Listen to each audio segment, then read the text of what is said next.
Intel, TSMC reportedly did a big move that could help avoid Trump's tariffs. Here's what happened. April 8, 2025.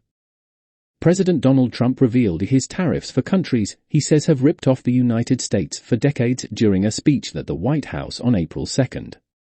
So far, only the 10% across-the-board tariff has been implemented, but the larger tariffs, such as the 46% on Vietnam and the 26% on Japan, won't go into effect until April 9. The tariff announcements already have had an effect.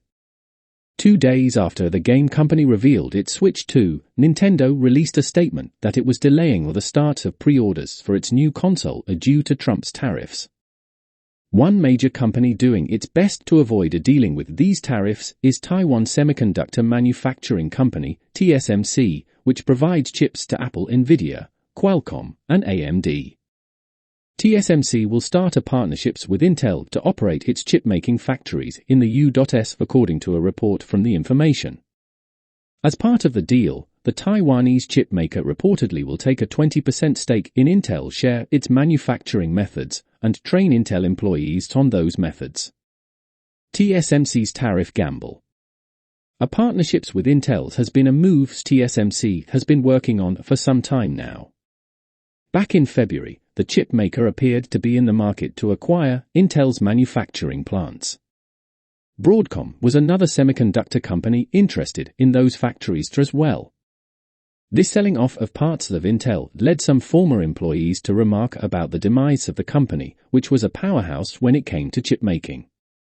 Intel has 15 plants across the U.S. and is constructing more due to the grants from the CHIPS Act of 2022.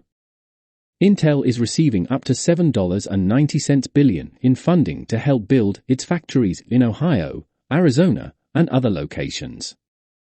During his speech to the joint session of Congress on March 4, Trump took a shot at the 2022 CHIPS and Science Act signed by former President Joe Biden, which aimed to boost domestic semiconductor manufacturing.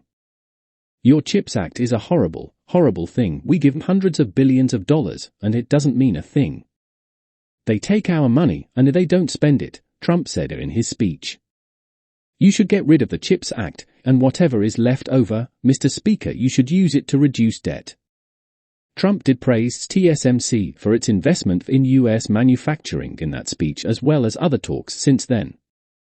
TSMC said back in March that it plans to invest an additional $100 billion into semiconductor manufacturing in the U.S., focusing on its plant in Phoenix, which would bring the company's total investment in the country to $165 billion. This Arizona plant is reportedly making Apple's A16 processor, the chip used in the company's iPhones and other Apple devices. Trump has yet to institute a tariff on semiconductors. He did tell White House reporters on Air Force One Thursday that the CHIPS tariffs was going to start very soon. By Laptop Mag, story by Oscar Gonzalez, April 8, 2025.